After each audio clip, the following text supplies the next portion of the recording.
1 కొరింథీ 1:5-6 వచనాలు చదువుదాం. క్రీస్తును గూర్చిన సాక్ష్యము మీలో స్థిరపరచబడినందున ఆయన యందు మీరు ప్రతి విషయంలోనూ అనగా సమస్త ఉపదేశంలోనూ సమస్త జ్ఞానములోనూ ఐశ్వర్యవంతులైతిరి. ఐశ్వర్యవంతులు అనగానే మనకు లోక సంబంధమైన గుర్తుకొస్తాయి కదా. లోక రీతిగా ఐశ్వర్యం అంటే మంచి బిల్డింగ్ ఉండాలి, 2 కార్లు ఉండాలి, ఒంటి నిండా బంగారం ఉండాలి కదా, మంచిగా ఉంగరాలు ఉండాలి, చాలామంది స్నేహితులు ఘనమైన వారు ఉండాలి, ఐశ్వర్యవంతులు అంటారు. కానీ సమస్త ఉపదేశములో ఐశ్వర్యవంతులుగా ఉండాలట, సమస్త జ్ఞానములో మనం ఐశ్వర్యవంతులుగా ఉండాలట. ఇవన్నీ కూడా మనము చూసే ఈ అశాశ్వతమైన వాటిని పక్కన పెట్టి మన మైండ్ ఎలర్జీ కావాలి, మన మైండ్ కొంచెం విస్తరించాలి. మన మైండ్ విస్తరించినప్పుడు దేని గురించి చింత మనకు ఉండదండి. క్రీస్తును గురించిన సాక్ష్యము మనలోనట స్థిరపరచబడినప్పుడు కదా, మనలో స్థిరపరచబడినప్పుడు క్రీస్తుని గురించిన సాక్ష్యం ఏంటి అంటే ఆయన మన కొరకు చనిపోయాడు, ఆయన మన కొరకు త్యాగమైపోయాడు, నా దరిద్రతను అతని మీద వేసుకున్నాడు, నా యొక్క శాపమును అతని మీద వేసుకున్నాడు. దీని గురించిన ఒక సాక్ష్యము నీలో స్థిరపరచబడినప్పుడు నువ్వు ఆత్మ వరములు ఆత్మ ఫలములు పొందగలుగుతావు, దేవునిలో లోతుకు వెళ్ళగలుగుతావు. దూరంలో ఉన్న కొండను చూసినప్పుడు చాలా సునాయాసముగా కనిపిస్తుంది, కానీ దగ్గరికి వెళ్ళినప్పుడే దాని యొక్క ఎత్తు లోతు దాన్ని ఎక్కగలుగుతామా, ఎట్లా ఎక్కాలనేది అర్థమవుతుంది అని చెప్పాడు. అంటే మనము ఈ యొక్క ఆత్మ వరములు ఆత్మ ఫలములు పొందుకోవాలంటే ఆ అధ్యాయంలో చాలా మట్టుకు ఏం రాశాడంటే అసూయను వదిలిపెట్టండి, ద్వేషాన్ని వదిలిపెట్టండి, కొళ్ళు ఉండొద్దు, అది ఉండొద్దు, ఇది ఉండొద్దు, చాలా ఉన్నాయి. కొరింథీ పత్రిక 1వ అధ్యాయము చక్కగా ఇంటికి వెళ్ళిన తర్వాత అంతా చదవండి. ఇవన్నీ వదిలిపెట్టి క్రీస్తును గురించిన సాక్ష్యము మనలో నిలిచి ఉన్నప్పుడు దేవుని సమస్త ఉపదేశము మన ఒంటికి పడుతుంది. కొంతమంది అంటారు వీడు ఎంత తిన్నా ఏమంటారు, ఎంత తిన్నా వంట పడతలేదంటారు, ఏం దయ్యం పట్టిందో అంటారు కదా. ఎప్పుడు మనలో క్రీస్తు సాక్ష్యం బయటకు వస్తుందంటే సమస్త ఉపదేశము మన చెవులో దోచి మన హృదయములో దోచి ఆ సమస్త ఉపదేశములో నువ్వు నిలకడగా ఉండి వాటిని పాటిస్తూ ఉంటావో కదా, అప్పుడు నీకు ఒక ప్రత్యేకమైన జ్ఞానం వస్తుంది. దానియేలు అందరిలో బానిసగా కొనిపోబడ్డ వ్యక్తే, కానీ తనలో ఏమున్నదట అంటే దేవుని యొక్క జ్ఞానం, దేవతలకు కలిగిన ఆత్మ కలిగి ఉన్నాడు అని రాయబడి ఉంటుంది. ఏం ఆత్మ ఉన్నదండి? బానిసగా కొనిపోబడ్డాడు, ఆ దేశంలోనికి బానిసగా కొనిపోబడ్డాడు, కానీ దేవుని యొక్క ఆత్మ తనలో ఉండడం బట్టి రాజులు అధికారులు అందరూ కూడా ఏమన్నారంటే ఇతనిలో ప్రత్యేకమైన జ్ఞానము ఉన్నది కనుక అతడు ఒక గొప్ప వ్యక్తిగా కనిపిస్తున్నాడు. 2 కొరింథీ 9వ అధ్యాయం 11వ వచనాన్ని చదువుదాం. ఇట్టి ఔదార్యము వలన మా ద్వారా దేవునికి కృతజ్ఞతాస్తుతులు చెల్లింపబడును. కొంతమంది మాట్లాడితే ఏమంటారంటే అబ్బా ఎంత ఔదార్యము కలిగిన మాటలు, ఎంత జ్ఞానయుక్తమైన మాటలు, ఎంత నేర్పుతో కూడిన మాటలు, అబ్బా వారితో మాట్లాడితే నా సగం రోగం పోయింది కదా, నా సగం బాధ పోయింది, వారితో చెప్పుకుంటే నాకున్న బాధ అంతా పోయింది అంటే ఇట్టి జ్ఞానము పొందిన వారు ఔదార్యము కలిగి మాట్లాడతారట. వారి గురించి పౌలు అంటున్నాడు, నేను దేవుణ్ణి ఎల్లప్పుడూ మిమ్మల్ని గురించి స్తుతిస్తున్నాను, ఘనపరుస్తున్నాను, ఆయనకు కృతజ్ఞతాస్తుతులు నేను చెల్లిస్తున్నాను అని చెప్తున్నాడు. మేము చెప్పాలి మిమ్మల్ని గురించి మేము స్తుతి చెల్లిస్తున్నాము అనే ఆనవాన్ని కనబడాలి. 5 నిమిషాలు చేస్తారు, గంట సేపు చేస్తారు, ఈరోజు కనబడతారు, రేపు కాకెత్తుకొని పోతుంది కదా. అలా కాదు, మన జీవితం ఎప్పుడూ దేవునిలో కట్టబడి ఈ ఔదార్యము కలిగి నిత్యము దేవుని ఎదుట మనం ఉండాలి. ఇంకా ఫిలిప్పీలకు రాసిన పత్రిక 2వ అధ్యాయము 7-8 వచనాలు చదువుదాం. మనుషుల పోలికగా పుట్టి దాసుని స్వరూపమును ధరించుకొని తన్ను తానే రిక్తునిగా చేసుకొని మరియు ఆయన ఆకారమందు మనుషునిగా కనబడి మరణము పొందునంతగా అనగా శిలువ మరణము పొందునంతగా విధేయత చూపిన వాడై తన్ను తాను తగ్గించుకొనెను. మనుష్యుని పోలికగా పుట్టాడు, మనల్ని ఆయన స్వరూపంలో చేసుకున్నాడు కదా. ఒకప్పుడు ఆదికాండములో ఆయన స్వరూపములో ఆయన పోలికలో చేసుకున్నాడు. మరి ఇప్పుడేమైపోయాడు? మనుషుని స్వరూపములోనికి ఎందుకు వచ్చాడండి? పాపములో ఉన్న మనిషిని, శాపములో ఉన్న మనిషిని, దరిద్రతలో ఉన్న వ్యక్తిని విడిపించడం కోసం మనుషుని యొక్క స్వరూపమును ధరించుకొని వచ్చాడట. ఆయన శిలువ మీద తనను తాను తగ్గించుకొని శిలువ త్యాగం అయిపోయాడు. ఎప్పుడైనా ధ్యానిస్తున్నావా? ఎప్పుడైనా దేవుని గురించి ఆలోచిస్తున్నావా?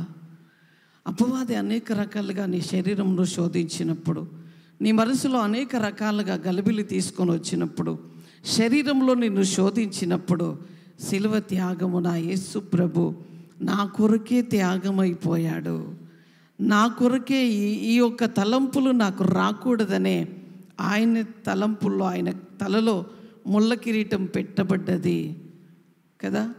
నా వైపు కొట్టబడుతున్నది అంటే నేను ఈరోజు కొట్టబడట్లేదు, నేను అన్యాయము చేసిన వ్యక్తినైనా కూడా నేను నిలబడ్డాను అంటే ఆయన వీపు నా కొరకు కొట్టబడ్డది అని ఎప్పుడైనా సాక్ష్యము నీలో ఉన్నదా? ఆ సాక్ష్యము స్థిరపరచబడితే ఆటోమేటిక్గా సమస్త ఉపదేశములో, సమస్త జ్ఞానములో ఐశ్వర్యవంతుడిగా నువ్వు మార్చబడతావు. ఆ ఐశ్వర్యం నీలో ఉంటే నిన్ను కదిలించదు. గాలి వచ్చినా, తుఫాను వచ్చినా, పెద్ద తుఫాను వచ్చినా కదా. సముద్రం అట ఎప్పుడు నిమ్మలముగా ఉంటుందా? సముద్రం ఉంటుందా నిమ్మలంగా? కదలకుండా ఉంటుందండి సముద్రం. సముద్రం అంటే చాలా ఉప్పొంగుతూ ఉన్నదట. నీళ్ళు చాలా ఎత్తుకు ఎగిసిపడి ఆ నీళ్ళు అంటున్నాయట సముద్రంతో, ఏం పని లేదా, కాసేపు నిమ్మలముగా ఉండొచ్చు కదా, మమ్మల్ని ఎన్నడూ ప్రశాంతముగా ఉండనివ్వవా అన్నదట. అంటే సముద్రానికి వినొచ్చిందట. వినొచ్చి ఆయన సముద్రం ఏం చేసిందట అంటే సైలెంట్గా ఉన్నదట. ఏం కదలిక లేకుండా ఉంటే దాని మీద చెత్త, దాని మీద చెదారము, దాని మీద దుబ్బ ధూళి అంతా వచ్చి దాని మీద పేరుకొని పోతూ ఉన్నదట. నీళ్ళు చాలా బరువు అవుతూ ఉన్నాయట, వెయిట్ పెరుగుతూ ఉన్నదట. అప్పుడు మళ్ళీ నీళ్ళు అంటున్నట్టు, సముద్రమా నీకు కనిపించట్లేదా, మన ఎత్తి మీద ధూళి పడుతూ ఉన్నది, దుమ్ము పడుతూ ఉన్నది, నువ్వేం మాట్లాడట్లేదు ఏంటి అన్నారు. అట్లా ఉంటుందండి క్రైస్తవులది కదా. మనము ఏమైనా వస్తే ఏమంటామంటే నేనే కనబడుతున్నానా అంటాం, ఏమీ రాకపోతే అంటాము ఏం చేయట్లేదు ఏంది అంటాం. అట్లా ఉంటుంది. కానీ క్రీస్తు నీ కొరకు సమస్తము త్యాగం చేసుకున్న నీ పోలికలు, మనుష్యుని పోలిక ధరించుకొని ఆయన నీ కోసం వచ్చి త్యాగమైపోయి తగ్గించుకున్నాడట. ఆయన తగ్గించుకొని త్యాగమైపోయాడు. చూద్దాం ఇంకా 1 కొరింథీ 12వ అధ్యాయము 8, 9, 10 వచనాలు. ఎలాగనగా ఒకనికి ఆత్మ మూలముగా బుద్ధివాక్యమును, మరి ఒకనికి ఆ ఆత్మను అనుసరించిన జ్ఞానవాక్యమును, మరి ఒకనికి ఆ ఆత్మ వలననే విశ్వాసమును, మరి ఒకనికి ఆ ఒక్క ఆత్మ వలనే స్వస్థపరచు వరములను మరి ఒకనికి అద్భుత కార్యములను చేయు శక్తియు మరి ఒకనికి ప్రవచన వరమును మరి ఒకనికి ఆత్మల వివేచనయు మరి ఒకనికి నానావిధ భాషలను మరి ఒకనికి భాషల అర్థము చెప్పు శక్తియు అనుగ్రహింపబడి ఉన్నవి. మనమందరము కూడా క్రీస్తు యొక్క శరీరము గనుక ఆయన అందరికీ కూడా ఆత్మ వరములు ఒక్కొక్కరికి మీ యొక్క సామర్థ్యము కొలది మీకు ఇచ్చాడు తలంతులు కదా. కానీ సంఘములో ఐక్యత అనేది ఉండదు. నీకు బుద్ధివాక్యం ఉంటే, ఒక విశ్వాసికి బుద్ధి ఉంటే, గ్రహించగలిగిన శక్తి ఉంటే, ఇంకొక విశ్వాసికి ఇది రైట్ కాదు, ఇట్లా నడుచుకోవడం తప్పు, ఇట్లా చెయ్యాలి అని చెప్పినప్పుడు చేస్తారండి మీరు? నాకే చెప్తావా, నువ్వెవరు నాకు చెప్పనీకి అంటాం కదా. ఇది ఉండొద్దు సంఘంలో. ఒకవేళ నీకు తెలియని విషయాలు ఇతరులకు తెలిసినప్పుడు, ఒక్కొక్కరికి ఒక్కొక్క వరం ఇచ్చాడు కదా. ఒక్కొక్కరికి ఒక వరం ఇచ్చినప్పుడు నీ సహోదరుడు, నీ సహోదరి నీకు వారికి దేవుడు తెలిపిన జ్ఞానమును బట్టి ఇది రైటు, ఇది తప్పు అని చెప్పినప్పుడు మనము సరి చేసుకొని ఒకరి కొరకు ఒకరు ప్రార్థన చేసుకొని ఏకభావము కలిగి ఉన్నప్పుడు ఈ వరములన్నీ కూడా క్షేమాభివృద్ధిని కలగజేస్తాయి. ఎందుకు సంఘములో గొడవలు వచ్చాయి? పౌలు చాలా సంఘములో వచ్చిన గొడవలన్నిటినీ తీర్చి ఇవన్నీ రాసి పెట్టాడు. ఈ రోజుల్లో మనం అందరము కూర్చున్నాం, అందరము కూడా బైబిల్ను చదువుతున్నాం. నీకు వేరే వచనం లేదు, నాకు వేరే వచనం లేదు. నీకు వేరే కాపరి లేడు, నాకు వేరే కాపరి లేడు. కానీ వరాలు మాత్రం ఒక్కొక్కరికి ఒక్కొక్క వరమును ఇచ్చాడు. వరములు ఇచ్చిన వ్యక్తిని గౌరవించాలా, ఆ వ్యక్తితో కలిసి సావాసం చేస్తూ ప్రేమ కలిగి ఒకరి తప్పులు ఒకరు దిద్దినప్పుడు ఆ తప్పులన్నిటిని కూడా సరి చేసుకుంటూ ముందుకు వెళ్ళినప్పుడు నువ్వు నెక్స్ట్ లెవెల్కి వెళ్తావు. నీ జ్ఞానం అభివృద్ధి అవుతుంది కదా. నీ జ్ఞానము అభివృద్ధి అవుతుంది. మిడిమిడి జ్ఞానముతో కాదు, మంచి ప్రార్థన పరుడుగా ఉండాలి. ఒక వ్యక్తిలో తప్పు కనిపించినప్పుడు ఒక 2-3 గంటలు ఆ వ్యక్తి కొరకు నువ్వు ప్రార్థన చేసే వ్యక్తిగా ఉండాలి. వచ్చి నీకు కలిగిన బుద్ధి వాక్యముతో, నీకు కలిగిన శక్తితో, నీకు కలిగిన జ్ఞానముతో, నీకు దేవుడిచ్చిన తలంతుతో అతనితో మాట్లాడగలిగి సరిచేయగలిగిన ఒక సత్తా నీకు ఉండాలి. అప్పుడు నువ్వు చెప్పితే వాళ్ళు వింటారు. విన్నది కూడా కొంతమంది బుద్ధిహీనులు వినరండి. బుద్ధిహీనునికి 100 దెబ్బలు కొట్టినా కూడా వానికి రోట్లో వేసి దంచినట్లుగా ఉంటుంది. వినని వారు ఉంటారు. వినని వారి గురించి మనము ధ్యానం చేయడం అవసరం లేదు, కానీ ప్రార్థన చేయాలి. ఒక్కొక్కరికి ఒక వరం ఇస్తాడు, ఆ వరమును ఇంప్రూవ్ చేసుకోవాలి. భాషలు మాట్లాడేవారు ఒకలట, భాషలకు అర్థం చెప్తారట. భాషలకు అర్థము చెప్పాలి, భాషలు మాట్లాడాలి, సంఘ క్షేమాభివృద్ధి కోసం ప్రవచించాలట. చాలా చోట్ల ఏం జరుగుతుందో తెలుసా? ప్రవచించేవారు వారి ఇచ్చను బట్టి ప్రవచించేవారు ఉంటారు. నీ మీద మంచి అభిప్రాయం ఉంటే వారి ప్రవచన వాక్కు చాలా మంచిగా వస్తుంది.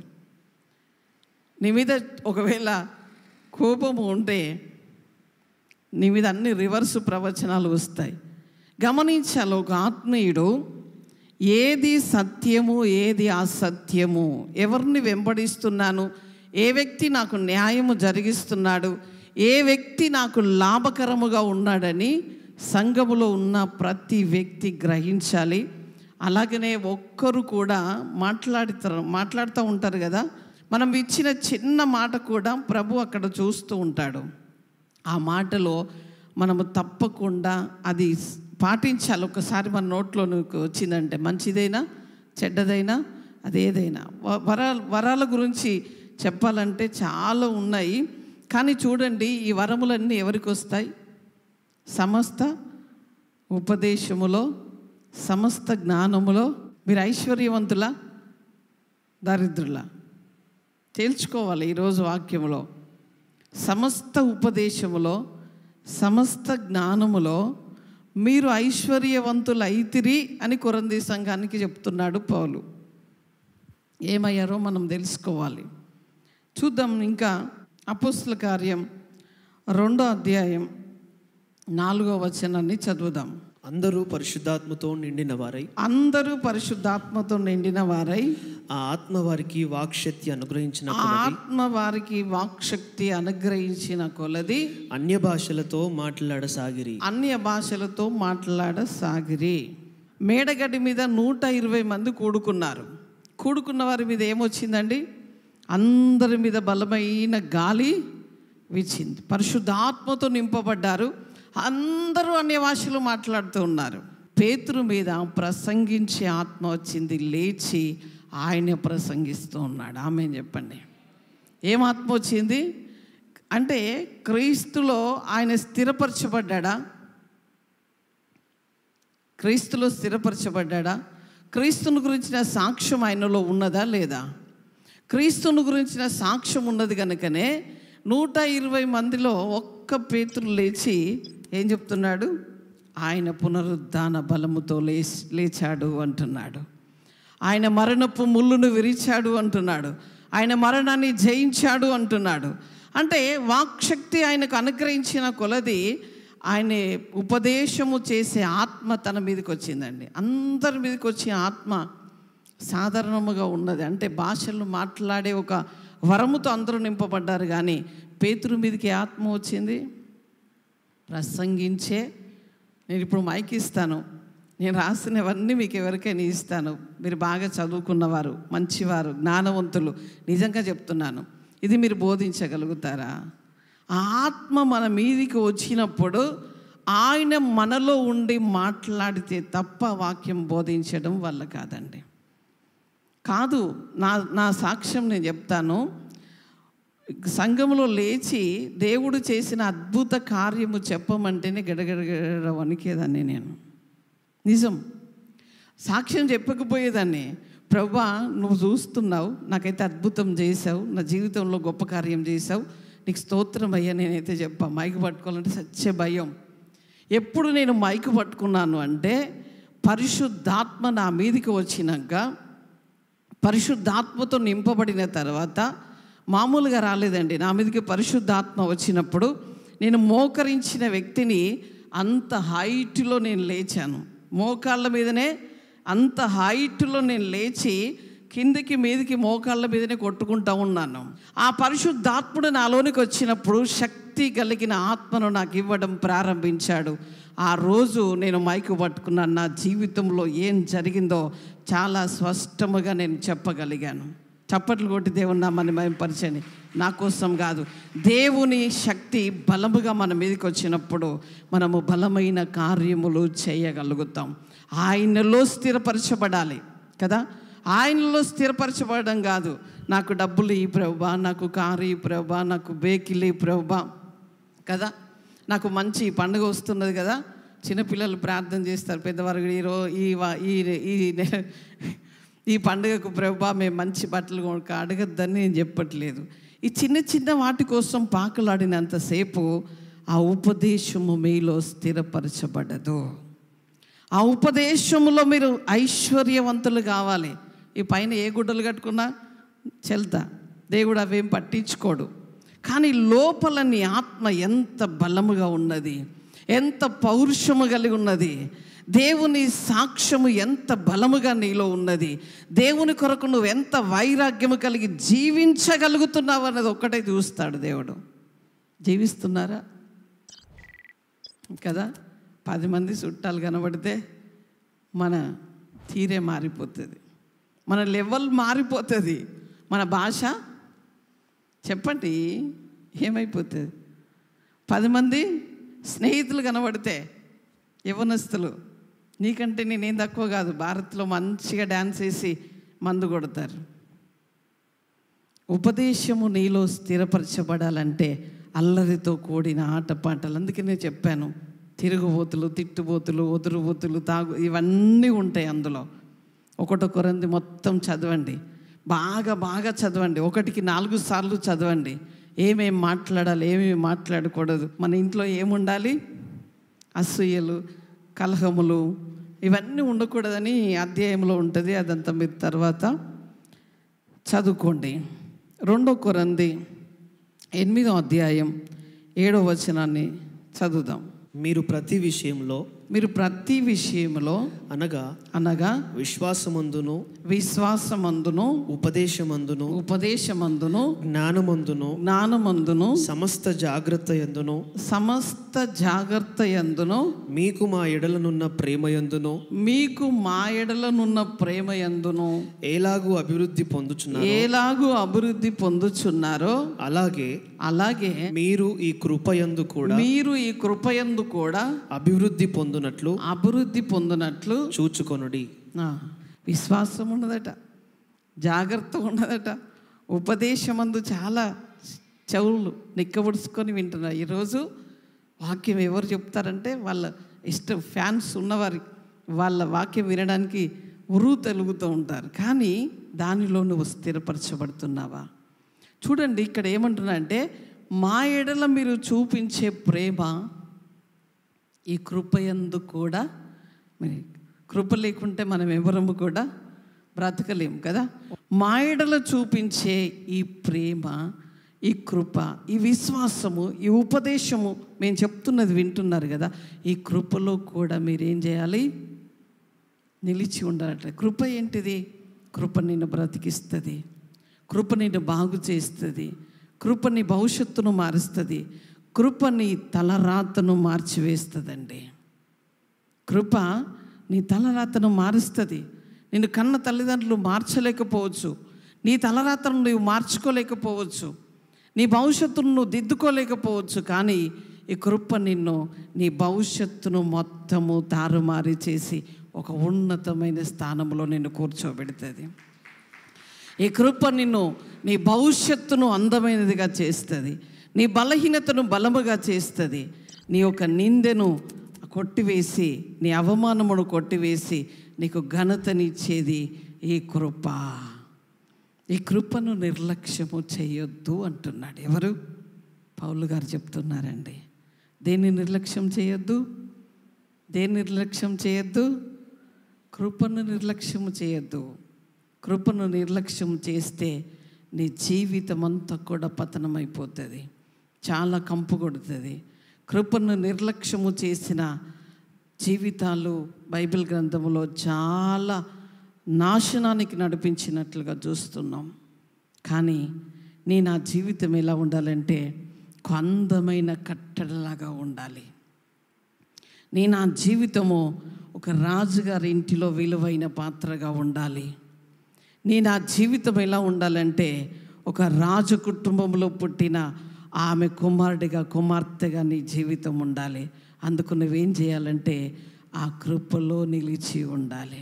కృపను దాటుకొని వెళ్ళొద్దు కదా. కొంతమంది విపరీత ప్రవక్తన దేవుడు సైలెంట్గా, దేవుని కృప సైలెంట్గా ఉన్నట్లుగా చేస్తుంది, కానీ అది మనకు మేలు కాదు అని చెప్తున్నాడు పౌలు.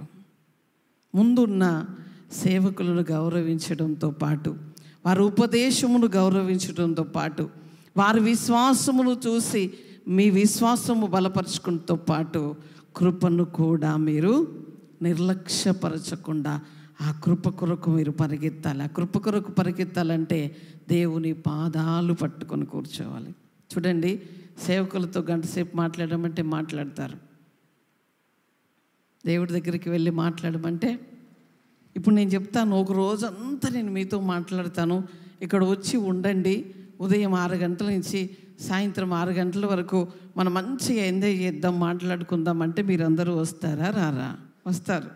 మరి రోజంతా ప్రార్థన చేస్తామంటే వస్తారా?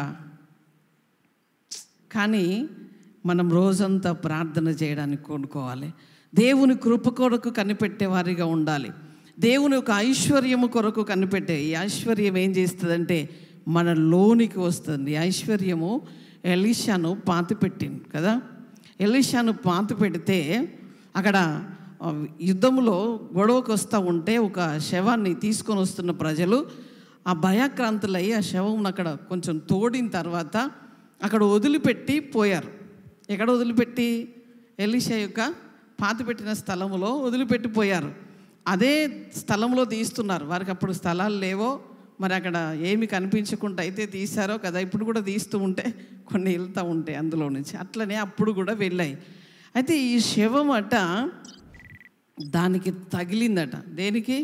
ఎముకకు తగిలిందట. ఆ ఎముకలో ఏమున్నదండి? ఐశ్వర్యం ఉన్నదని చెప్పండి.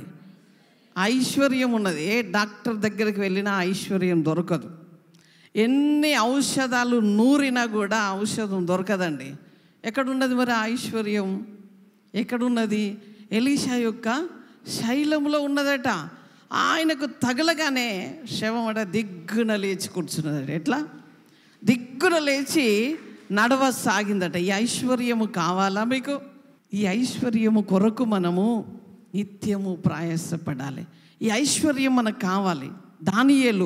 దానియేలు ఏ వస్త్రం ధరించుకున్నాడంటే, ఆయన ప్రార్థన చేస్తున్నాడు. చాలా ఇశ్రాయేలు ప్రజల యొక్క బానిస 70 సంవత్సరాలు అయిపోయింది, ఇంకా బయటికి రావాలని అంతకంటే ముందే తెలుసుకొని ఆయన జ్ఞానము కలిగి ఐశ్వర్యవంతుడనే వస్త్రం వేసుకొని ఇంకా ప్రార్థన చేయడం ప్రారంభించాడు. అందరూ తన మీద దుమ్మిగా పడ్డారు, కానీ అన్ని నోర్లు మూయబడ్డాయి ఈ ఐశ్వర్యం ముందర. ఈ ఐశ్వర్యం ముందు సింహాలు సైతము నోరు తెరవలే కదా. మనకు పిల్లి కూడా నోరు తెరుస్తుందా? తెరవదా? మీరు చెప్పండి. పిల్లి, చీమె, దోమ కూడా తెరుస్తుంది. దోమ కుడితే ఏమేమో రోగాలు వస్తున్నాయి కదా. అంటే రావద్దా? క్రైస్తవునికి రోగాలు రావద్దా? రోగాలు వస్తాయి, శరీరంలో ఉన్నాయి కనుక ఖచ్చితంగా వస్తాయి. అవన్నీ మనల్ని అధిగమించకుండా ఈ కృప కొరకు మనం కనిపెట్టాలి. అప్పుడు నువ్వు ఐశ్వర్యవంతుడు, అప్పుడు నువ్వు ఐశ్వర్యవంతురాలు. నువ్వు చాలా దీన స్థితిలో మామూలు వ్యక్తిగా ఉండు. ఏదైనా పెళ్ళిలోనికి పో, ఏదైనా ఫంక్షన్లోనికి పో, అక్కడ ఏదైనా విపత్తు జరిగినప్పుడు జస్ట్ నువ్వు చేయి పెడితే ఆ వ్యక్తి బాగైపోతే నువ్వు ఐశ్వర్యవంతుడో కాదా? చెప్పండి. మీరు ఐశ్వర్యవంతుల దరిద్రుడా? ఐశ్వర్యవంతులు. ఆ కృప దేవుడు మీకు అందరికీ ఇచ్చునుగాక. తండ్రి, యాకోబు ఊట దీవించబడ్డది, ధాన్య ద్రాక్షరసముతో నింపబడ్డాడు. తండ్రి, యాకోబు ఎక్కడ అడుగు పెడితే అక్కడ దీవెన కలిగింది. నేను కూడా సమస్త ఉపదేశములో, సమస్త జ్ఞానములో నేను ఐశ్వర్యవంతురాలుగా మార్చబడి నా కుటుంబానికి, నాకు నేను దీవెనకరముగా, ఇతరులకు దీవెనకరముగా నన్ను నువ్వు మార్చండి. అద్భుతం చేయండి అయ్యా. నిన్నటి వరకు ఈ వాక్యం విను వరకు నా జీవితం ఎలా ఉన్నా కూడా ఇప్పుడు మీరు మార్చండి అయ్యా. నీ కృప కొరకు నేను కనిపెట్టే వ్యక్తిగా ఉంచండి అయ్యా. నీ కృప కొరకు నేను నిత్యము కనిపెట్టాలి. నీ కృప కొరకు నిత్యము నీ బిడ్డలు కనిపెట్టాలి. అద్భుతాలు చేయమని యేసు నామములో అడుగుచున్నాం తండ్రి.